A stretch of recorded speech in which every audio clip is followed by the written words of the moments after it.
እንዴት ናችሁ? ሰላም ናችሁ ወይ? በያላችሁበት ሰላም እንድትሆኑ ምኞቴ ነው። የዓለም ዋንጫው ጨዋታዎች ትናንትና ቀጥለው ተደርገው ነበረ። ተጠባቂው የፖርቹጋልና የስፔን ብሔራዊ ቡድን ጨዋታ ተደርጎ ነበረ። ክርስቲያኖ ሮናልዶ ከዓለም ዋንጫው ውጪ ሆኗል። በዚህ ዓለም ዋንጫ ክርስቲያኖ ሮናልዶ የመጨረሻ ህልሙን ያሳካል የሚል ግምቶች በዝተው ነበር። በዚህ የውድድር ዓመት የመጨረሻውን የዓለም ዋንጫ ተሳትፎ እንደሚያደርግ ይታወቃል። ስድስተኛ የዓለም ዋንጫው ነው ለክርስቲያኖ ሮናልዶ።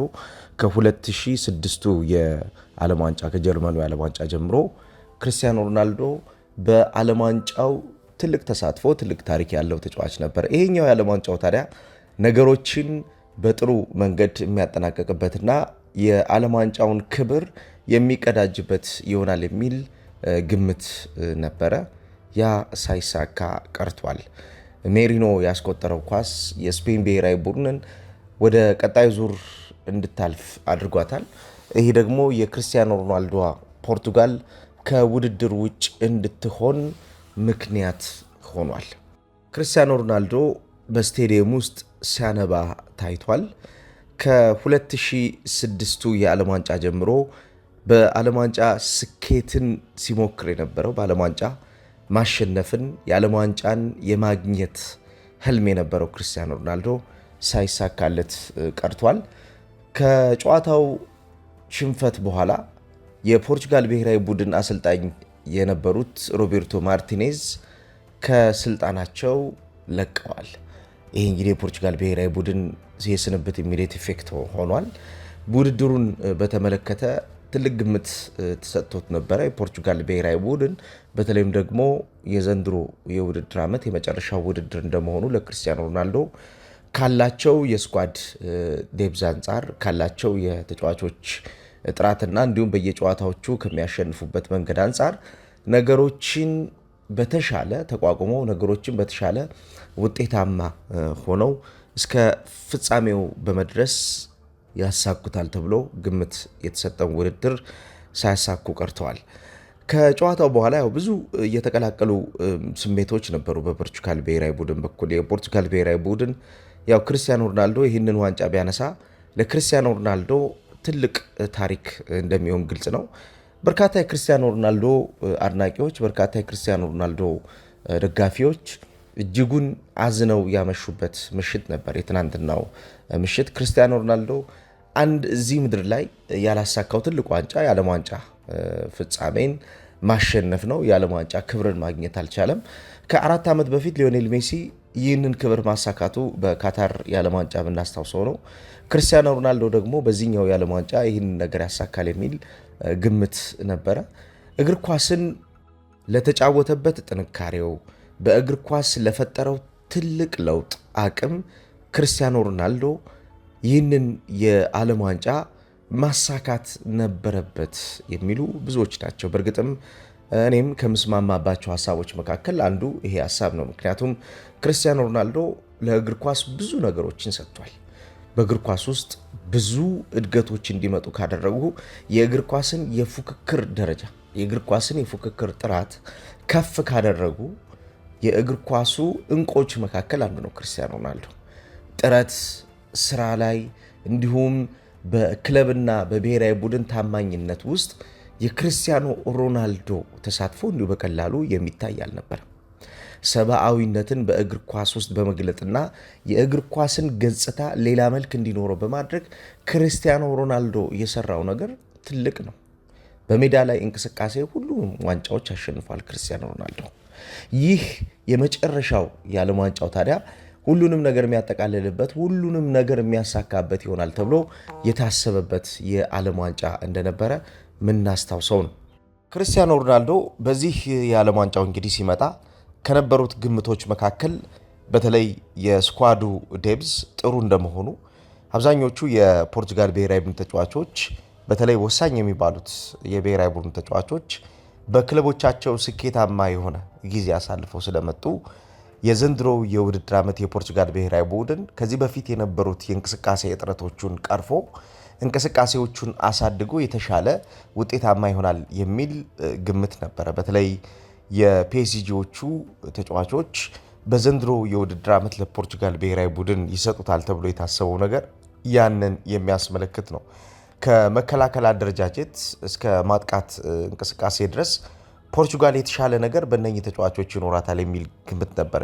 ኑኖ ሜንዴዝ ትናንትና በጣም ጥሩ ሲንቀሳቀስ ነበረ እስከ 50 እስከ 52ኛው ደቂቃ ድረስ። ከዛ በኋላ እንግዲህ ተቀይሮ እንዲወጣ ተደርጓል። ዣኦ ካንሴሎ በዘንድሮ የውድድር ዓመት በማጥቃት እንቅስቃሴ ወደፊት እየሄደ ቡድኑን የሚያግዝ ተጫዋች እንደነበር ይታወቃል። ከሱ ጀርባ የሚጫወቱ ተጫዋቾች እንዲሁም በመስመር የማጥቃት እንቅስቃሴ ሽግግሮችን በማድረግ ቡድኑን የተሻለ ውጤታማ እንዲሆን የሚያደርጉት ተጫዋቾች እንደነ ዣኦ ፌሊክስ እና ፔድሮ ኔቶ አይነት ተጫዋቾችም በዘንድሮ የውድድር ዓመት የፖርቹጋል ብሔራዊ ቡድን ትልቁን ስራ የሰሩ ተጫዋቾች ነበሩ። ሆኖም እነዚህ ተጫዋቾች ይበልጥ የቡድን እንቅስቃሴውን ማገዝ በሚገባቸው ደረጃ ሊያግዙ ግን አልቻሉም። በተለይ በእያንዳንዱ የጨዋታ እቅዶች ላይ የእያንዳንዱ የጨዋታ እቅዶች መፍትሄ የሚሆኑ ሀሳቦች ላይ እጥረቶች ይታዩባቸው ነበር። የቲም ሃርመኒ ይጎል ነበር።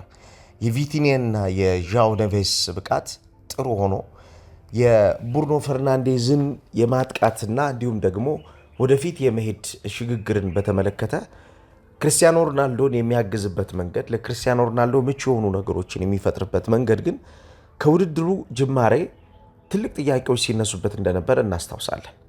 ትናንትና የቀድሞ የእንግሊዝ ብሔራዊ ቡድን የፊት መስመር ተጫዋች የነበረው ወይን ሩኒ የቡርኖ ፈርናንዴዝን ብቃት በተመለከተ የሰጠው አስተያየት ለዚህ አንዱ ማሳያ ነው። ቡርኖ ፈርናንዴዝ ጥሩ ተጫዋች ቢሆንም ለቡድኑ መስጠት የሚገባውን ነገር ግን እየሰጠ ነው ብዬ አላስብም። ወደ ቡድን የጋራ ጨዋታ መምጣት የነበረበት ተጫዋች ቢሆንም ያ ወደ ቡድን የጋራ ጨዋታ መምጣት የነበረበት ቡርኖ ፈርናንዴዝን አልተመለከትኩትም የሚል አስተያየት ሰጥቷል። ክርስቲያኖ ሮናልዶ በተለይ ከመጀመሪያዎቹ 2 እና 3 ጨዋታዎች በኋላ ነገሮችን ለመለወጥ በራሱ ጥረት እያደረገ እንደነበረ ተመልክተናል። በተለይ የኮንጎ ጨዋታ ብዙ ትችቶች የተሰነዘሩበት ጨዋታ እንደነበረ እናስታውሳለን። ከኮንጎ ጨዋታ በኋላ ግን ከቡድን ጓደኞቹ ጋር በጋራ በመሆን የፖርቹጋል ብሔራዊ ቡድን ያለበትን እጥረት ለማስተካከል ብዙ ሰርቷል። በተለይ ከተጋጣሚ የጨዋታ እቅድ አንጻር ብቻ ሳይሆን ራሱ የፖርቹጋል ብሔራዊ ቡድን ካለው ውስንነት ወይም ደግሞ የእንቅስቃሴ እጥረት በመነሳት የፖርቹጋል ብሔራዊ ቡድንን የቡድን ችግር ለመቅረፍ ክርስቲያኖ ሮናልዶ ከፍተኛ ጥረት አድርጓል። ይሄ ጥረቱ የፖርቹጋል ብሔራዊ ቡድን በየእንቅስቃሴው እያደገ እንዲመጣ አድርጎታል ብዬ አምናለሁ። የፈጠራ ችግር አልነበረበትም የፖርቹጋል ብሔራዊ ቡድን፣ ምክንያቱም ሁለቱም ምርጥ የአማካኝ ክፍል ተጫዋቾችን በዓለም ዋንጫው ለእኔ ጥሩ የአማካኝ ክፍል ተጫዋቾች ናቸው። በኳሊቲ ደረጃ በስም ደረጃ ከነበሩበት የውድድር ዓመት ስኬት ደረጃ ከተመለከትናቸው እነዚህ ተጫዋቾች በጣም ቶፕ ኳሊቲ ብለን የምንጠራቸው ተጫዋቾች ናቸው። ቪቲኒያ እና ዣኦ ኔቬስ እነኚህ ተጫዋቾች ያሉበት የፖርቹጋል ብሔራዊ ቡድን ነው። ነገር ግን የፖርቹጋል ብሔራዊ ቡድን ጎደለው ተብሎ የሚታሰበው አንዱ የቲም ሃርመኒ ጎሎታል። የፖርቹጋል ብሔራዊ ቡድን የድሬሲንግ ሩምን መቆጣጠር በተለይም ከቡድን እንቅስቃሴና ከቡድን እድገት ጋር በተያያዘ ኳሊቲ ብቻውኑ አዋጭ ላይሆን ይችላል። ኳሊቲን ይበልጥ አሳድገህ ኳሊቲን ይበልጥ አሻሽለህ ለቡድን እንቅስቃሴ ተግባራዊነት የምታቀርበው በተጫዋቾች መካከል ያለው አእምሯዊ ግንኙነት ጥሩ ሲሆን ነው። አእምሯዊ ግንኙነቱ በፖርቹጋል ብሔራዊ ቡድን ጥሩ ነበር ብሎ ለመድፈር የሚያስቸግር ነበረ። ምክንያቱም በተጫዋቾች መካከል ከፍተኛ የሆነ የሀሳብ ስንጥቃት እንደነበረ ግልጽ ነው። የክርስቲያኖ ሮናልዶ በዚህ የውድድር ዓመት ገለልተኛ ተደርጎ በሜዳ ውስጥ መታየት፣ በተለይም የቡድን የማጥቃት እንቅስቃሴውን ይመራ የነበረውን ተጫዋች ከጀርባ የሚያግዙ ሽግግሮች፣ ሀሳቦች አለመኖራቸው የብሔራዊ ቡድኑ አንዱ ትልቁ ክፍተት እንደነበረ ይነሳል።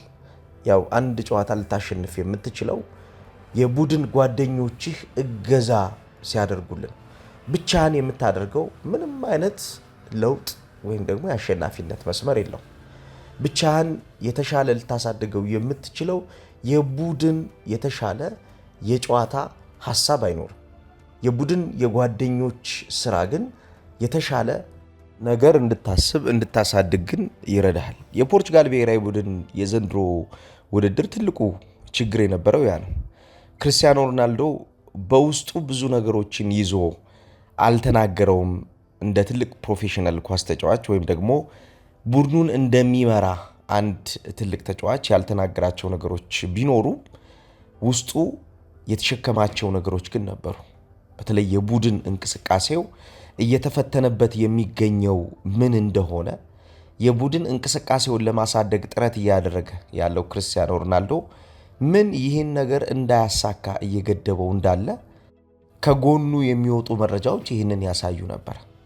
ለምሳሌ የቤተሰቡ እህቱ በማህበራዊ ሚዲያ ስለ ብሩኖ ፈርናንዴዝ የተጻፈውን ጽሑፍ ሼር የምታደርግበት እንዲሁም የሐሳቡ እጅግ በጣም አቀንቃኝ መሆኗን የምታሳይባቸው የተለያዩ ጽሑፎቿ የዛ ቡድን ትልቁ ችግር ብሩኖ ፈርናንዴዝ እንደሆነ በግልጽ የምታሳይበት ሐሳብ የክርስቲያኖ ሮናልዶም ሐሳብ ነው ብለው ሰዎች የጠቆሙት ነው።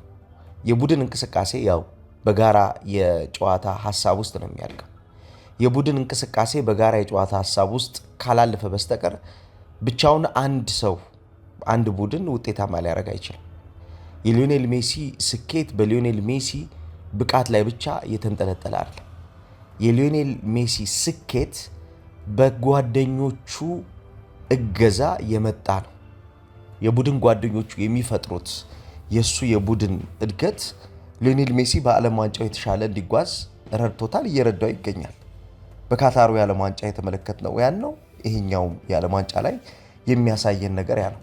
በክርስቲያኖ ሮናልዶ ውስጥ ግን የጎደለው ነገር የቡድን እንቅስቃሴ ወይም ደግሞ የቡድን ጓደኞቹ የሚያደርጉት ነገር በግልጽ እየተመለከት ነው አይደለም። ክርስቲያኖ ሮናልዶን ከጫና ነፃ የሚያደርግና የክርስቲያኖ ሮናልዶን የውድድር ጊዜ ይበልጥ የሚያሳድግ በሜዳ ላይ ያለውን ውጤታማነቱን ከፍ የሚያደርግ ነገር አልተመለከትንም።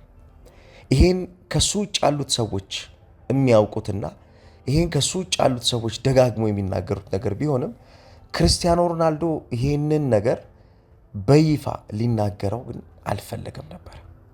ክርስቲያኖ ሮናልዶ እንግዲህ በዓለም ዋንጫው የመጨረሻው ተሳትፎ እንደሆነ ገልጾ ነበር ከዚህ ጨዋታ ቀደም ብሎ። በእርግጥም የመጨረሻው ጨዋታው እንደሚሆን ይጠበቃል። ምክንያቱም አሁን 41 ዓመቱ ላይ ነው ያለው። ከ4 ዓመት በኋላ ክርስቲያኖ ሮናልዶ የ45 ዓመት ሰው ይሆናል። ይሄ ማለት በኢንቴንሲቲው ከፍተኛነት የእግር ኳሱ አቅም የሚጠይቀውን ነገር ለማድረግ ክርስቲያኖ ሮናልዶ ሊፈተንበት እንደሚችል ከቀጣዮቹ 4 ዓመታት ቆይታው በኋላ ይህንን ማንሳት ይቻላል። ስለዚህ ክርስቲያኖ ሮናልዶ ከዚህ በኋላ የሚኖረው የዓለም ዋንጫ ተሳትፎው እንደማይከናወን እንደማይሆን ተናግሯል። የክርስቲያኖ ሮናልዶ የመጨረሻው የዓለም ዋንጫ የዘንድሮ የአሜሪካ የካናዳና የሜክሲኮ ውድድር ቢሆንም በዚህኛው የዓለም ዋንጫ ግን ክርስቲያኖ ሮናልዶ የዓለም ዋንጫ ስኬቱን እውን ሊያደርግ የሚችልበት ምልክቶች ቀድመው በመኖራቸው ሊያሳካ ይችላል የሚል ግምት ነበር። ግን ይሄ ሳይሆን ቀርቷል። የፖርቹጋል ብሔራዊ ቡድን ለእኔ እንዳነበብኩት እንዳየሁት ትልቁ ፈተና የነበረው የስኳዱን ስሜት መቆጣጠር አለመቻል፣ የስኳዱን ሃርሞኒ አለማምጣት፣ በተጫዋቾች መካከል የነበረው የሐሳብ ልዩነት ብሔራዊ ቡድኑን በሜዳ ላይ የተሻለ ያደገ ተፎካካሪ ቡድን እንዲሆን አድርጎታል። አንድ ቡድን የተሻለ ሊሆን የሚችለው አንድ ቡድን የተሻለ ጥራት ያለው ቡድን ሊሆን የሚችለው በሜዳ ላይ የሚያጋጥሙትን ነገሮች መመለስ ማሸነፍ የሚችልበት የራሱ መንገድ ሲኖረው ነው። ያ በሜዳ ላይ ለማሸነፍ የሚችልበት የራሱ መንገድን የፖርቹጋል ብሔራዊ ቡድን አጥቶታል ብዬ ነው የማስበው። ያ መሆኑ ክርስቲያኖ ሮናልዶ በዚህ ዓለም ዋንጫ ላይ ማሳካት የሚገባውን ነገር እንዳያሳካ፣ ያ መሆኑ ክርስቲያኖ ሮናልዶ በዚህ የዓለም ዋንጫ ላይ ሊያገኘው የሚገባውን ነገር እንዳያገኝ ገድቦታል። ይሄ ክርስቲያኖ ሮናልዶን በአሳዛኝ ሁኔታ ከዓለም ዋንጫው ውድድር ውጭ እንዲሆን አድርጎታል ማለት ነው። ክርስቲያኖ ሮናልዶ በፖርቹጋል እግር ኳስ ታሪክ እንግዲህ ትልቅ ታሪክ የሰራ ተጫዋች ሆኖ ነው የሚያጠናቅቀው። ሞስት ኢንተርናሽናል ጎል ወይም ደግሞ በጣም ከፍ ያለ የኢንተርናሽናል ጨዋታዎች ጎሎችን በማስቆጠር ክርስቲያኖ ሮናልዶን የሚጠጋው ሰው የለም። 146 ኢንተርናሽናል ጎሎችን ማስቆጠር ችሏል በተጫዋችነት ዘመኑ። በፖርቹጋል ብሔራዊ ቡድን ሞስት ኢንተርናሽናል አፒራንስ የፖርቹጋል የምንጊዜም ከፍተኛ ቁጥር ያለው ጨዋታ የተሰለፈ ተጫዋች ነው ክርስቲያኖ ሮናልዶ። 233 ጨዋታዎች ላይ ተሰልፏል። እንዲሁም በፖርቹጋል እግር ኳስ ታሪክ ከፍተኛ የዓለም ዋንጫ ጎሎችን ያስቆጠረ ተጫዋች ነው ክርስቲያኖ ሮናልዶ። ይህም 11 ጎሎችን ማስቆጠር ችሏል ክርስቲያኖ ሮናልዶ። ከዚህ በተጨማሪ በዓለም ዋንጫው በተለያዩ ውድድሮች ላይ በመሳተፍ ስኬታማው የዓለም ዋንጫ ተጫዋች ነው። 6 የዓለም ዋንጫ ጨዋታዎች ላይ ክርስቲያኖ ሮናልዶ ተሰልፎ ተጫውቷል። 6 የዓለም ዋንጫ ጨዋታዎች ላይ ይህን ማድረግ የቻለ ፖርቹጋላዊ ተጫዋች የለም። ረዥም ጊዜ ሎንጊቲቪቲውን በመጠበቅ በተለይም ደግሞ የፖርቹጋልን እግር ኳስ የወከለበት ውጤታማነቱ የፖርቹጋልን እግር ኳስ የተሻለ መግለጽ የቻለበት የሱ የእግር ኳስ ድግግሞሹ ክርስቲያኖ ሮናልዶ የተለየ ሰው ያደርገዋል። ክርስቲያኖ ሮናልዶ በዚህ የዓለም ዋንጫ ምንም እንኳ ባይሳካለትም ባለፉት 20 ዓመታት 2006 የዓለም ዋንጫ ጀምሮ በዓለም እግር ኳስ ውስጥ ስኬታማው ኳስ ተጫዋች ሆኖ የተመለከትነው ተጫዋች ነው።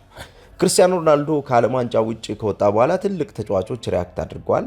እንደነ ሪዮ ፈርዲናንድ፣ እንደነ ዝለተን ኢብራሂሞቪች፣ እነ ቴሪ ዳንኤል ኦንድሪ ስለ ጥረቱ ስለ ትጋቱ እጅግ በጣም አድንቀው ተናግረዋል። በተለይ አብሮት የተጫወተው ሪዮ ፈርዲናንድ በክርስቲያኖ ሮናልዶ ውስጥ ያለውን ታታሪነት ሳላደንቅ አላልፍም የሚል አስተያየት ሰጥቷል። በዚህኛው የዓለም ዋንጫ ክርስቲያኖ ሮናልዶ ብዙ መጓዝ ነበረበት፣ ይሄ ነገር አለመሆኑ እጅግ በጣም አሳዝኖኛል የሚል አስተያየት ሰጥቷል። የስፔን ብሔራዊ ቡድንን ጥንካሬ የስፔን ብሔራዊ ቡድን ጥራትን እንደ ምክንያት ቢያነሳውም ከስፔን ብሔራዊ ቡድን ጥንካሬና ጥራት ውጭ ደግሞ ክርስቲያኖ ሮናልዶ በቡድን እንቅስቃሴ ውስጥ መታገዝ እንደነበረበትም ቀድሞ አንስቶ ነበረ ሪዮ ፈርዲናንድ። ይህንን በቡድን እንቅስቃሴ ውስጥ መታገዝ አለመቻሉ ክርስቲያኖ ሮናልዶ ብዙ ውስንነቶች፣ እጥረቶች እንዳጋጠሙት ምክንያት እንደሆነ ጠቁሟል። በዘንድሮ የውድድር ዓመት ያው የዚህ ዓለም ዋንጫ አንዱ ትልቁ ትኩረት የነበረው ቀደም ሲል ስገባ ያነሳሁት የነበረው ክርስቲያኖ ሮናልዶን የሚያግዙ የቡድን ጓደኞች አለመኖራቸው ክርስቲያኖ ሮናልዶን ጎድቶታል የሚል እምነት አለ። ከእድሜ ጋር በተያያዘ ወይም ደግሞ ከሞቢሊቲ ጋር በተያያዘ ወይም ደግሞ የቡድን የማጥቃት ፓተርን ከማሳደግ ጋር በተያያዘ ክርስቲያኖ ሮናልዶ ውስንነት አለበት ብለው የሚናገሩ አሉ። ግን አይደለም። የክርስቲያኖ ሮናልዶ አጠቃላይ ውስንነትን ስንመለከት ክርስቲያኖ ሮናልዶ በጣም በተሻለ ጥራት በተሻለ አቅም ውስጥ ሆኖ እየተመለከትነው ነበረ። በተለይ በመጀመሪያዎቹ ጨዋታዎች በመጀመሪያዎቹ 3 ጨዋታዎች በኮንጎም ጨዋታ ጨምሮ ሲተች የነበረው ክርስቲያኖ ሮናልዶ ሞቢሊቲ በጣም ከፍተኛ ነው፣ ሽግግሮችን ማድረግ ይችላል፣ ከዛ ውጭ የማጥቃት እንቅስቃሴው መምራት ይችላል። ለቡድን ጓደኞቹ ኢቨን ዘንድሮ እጅግ በጣም የገረመኝ የማጥቃት ክሪኤሽን ላይ ተግቶ የሚሰራ ተጫዋች መሆኑን ተመልክተናል። አታኪንግ ክሪኤቲቪቲ በክርስቲያኖ ሮናልዶ እድሜ የማይደፈር እንደሆነ ብዙ ሰዎች ሲናገሩ እየሰማው ነበርና በየጨዋታዎቹ ክርስቲያኖ ሮናልዶ አታኪንግ ክሪኤቲቪቲን ሁሉ ይፈጥር ነበር። የማጥቃት ፈጠራን እያሳደገ የማጥቃት ፈጠራን ከፍ አድርጎ ለቡድን እንቅስቃሴ ተጠቃሚነት እየሰራ እየተመለከትኩት ነበር። ይሄ የቡድን እንቅስቃሴ ደግሞ ይበልጥ ቢታገዝ ነው። ይሄ አብረውት በሚጫወቱት ተጫዋቾች ደግሞ ይበልጥ እንደገና ሐሳቡ የሚደገፍ ቢሆን ነው። የመጨረሻ የማጥቂያ ፓተርን የቡድኑ የመጨረሻ የማጥቂያ ፓተርኑ ይበልጥ ደግሞ መታገዝ የሚችልበት እድል ቢኖር ኖሮ ክርስቲያኖ ሮናልዶ ይበልጥ ከዚህ በተሻለ ያደገ የቡድን ሽግግሮችን አድርጎ ለቡድኑ መስጠት የሚገባውን ነገር ይሰጥ ነበር የሚል ሐሳብ አለ። አንዳንድ ፓርቱን እንስማማበታለሁ። ምክንያቱም ክርስቲያኖ ሮናልዶ በማጥቃት እንቅስቃሴ የመጨረሻው የሜዳ ማጥቃት እንቅስቃሴ በደንብ ታግዟል የሚል እምነት የለኝም። ክርስቲያኖ ሮናልዶ ይበልጥ መታገዝ ነበረበት። የማጥቃት እንቅስቃሴው ይበልጥ መታገዝ ቢችል ኖሮ ክርስቲያኖ ሮናልዶ ከነበረው ከፈጠራቸው ካሳደጋቸው ሐሳቦች ጋር በተያያዘ እነዚህ የነበረውን ያሳደጋቸው ሐሳቦችም ይበልጥ አድገው ቡድኑ በተሻለ የቡድን እድገት ውስጥ እንመለከተው ነበር። ግን እነዚህ ሐሳቦች በቡድን እንቅስቃሴ ውስጥ ታግዟል የሚል እምነት የለኝም። ኢጎውን ብሔራዊ ቡድኑ ጥሏል ብዬ አላስብም። ኢጎውን ይዞ ነው የመጣው። በመካከላቸው የነበረው ኢጎ ትንሽ ከቡድን ስፕሪቱ ጋር የረበሽባቸው ይመስለኛል። በክርስቲያኖ ሮናልዶ የቡድን አባልነት ደስተኛ ያልሆኑ ተጫዋቾች ያሉ ይመስሉ ነበር በፖርቹጋል ብሔራዊ ቡድን ውስጥ። ይሄ እሱን ማዕከል ባደረገው የጨዋታ እንቅስቃሴ ሮቤርቶ ማርቲኔዝ የሚፈልገው የጨዋታ እቅድ አለ። እሱም ማዕከል ባደረገው የጨዋታ እንቅስቃሴ ላይ አሰልጣኙ ቡድን እንዳይገነቡ ምክንያት ሆኗል። ይሄ ደግሞ የቡድን እንቅስቃሴውን የቡድን እድገቱን ረብሾባቸዋል። የአንድ ቡድን እንቅስቃሴ የአንድ ቡድን እድገት ሊወሰን የሚችለው ቡድኑ በተጫዋቾቹ የእንቅስቃሴ ጥራት ላይ መሰረት ያደረገ ስራዎችን ሲሰራ ነው። ይሄ የእንቅስቃሴ ጥራቱን በሚገባ ፈትኖበታል። የተሻለ ስለመሆን የተሻለ ስለማደግ የሚያስብ የነበረው የቡድን ስትራክቸሩ ታስሯል ማለት ነው። ይህንን አለማድረጋቸው ፖርቹጋላውያን ውስንነት ውስጥ ከቷቸዋል። ለተጋጣሚ ተገማች እንዲሆኑ አድርጓቸዋል። በመፍጠር ጎሎችን በማስቆጠር የተሻለ በመሆን ውስጥ የነበሩ እጥረቶቻቸው ላይ ፈተና ውስጥ ወድቀው ተመልክተናል። በዚህ ዓለም ዋንጫ እንግዲህ ከፍተኛ ትኩረት ይዞ የነበረው የፖርቹጋል ብሔራዊ ቡድንና የክርስቲያኖ ሮናልዶ ተሳትፎ ትናንትና ተቋጭቷል። ክርስቲያኖ ሮናልዶ ከዓለም ዋንጫው ውጪ ሆኗል። እናንተ እንዴት አያችሁት? እስኪ ተሳተፉበት፣ ሐሳብ ስጡበት። የክርስቲያኖ ሮናልዶ ስንብትን በተመለከተ ምን ትላላችሁ? ትናንትና የነበረው እንዲሁም በውድድሩ ላይ ክርስቲያኖ ሮናልዶ የነበረውን ተሳትፎ ተከትሎ በስኳድ ውስጥ ታግዟል ወይ ብላችሁ ታስባላችሁ? እስኪ ሐሳብ ስጡበት። የታገዘባቸው ምክንያቶችስ በቂ ምክንያቶች ነበሩ ወይ? ያልታገዘባቸው ምክንያቶች መነሻዎቹ ምንድን ናቸው? እነዚህን እስኪ ተሳተፉበት፣ ሐሳብ ስጡበት። ጥሩ ጊዜ እንዲሆንላችሁ እንመኛለን። በያላችሁበት መልካም ጊዜ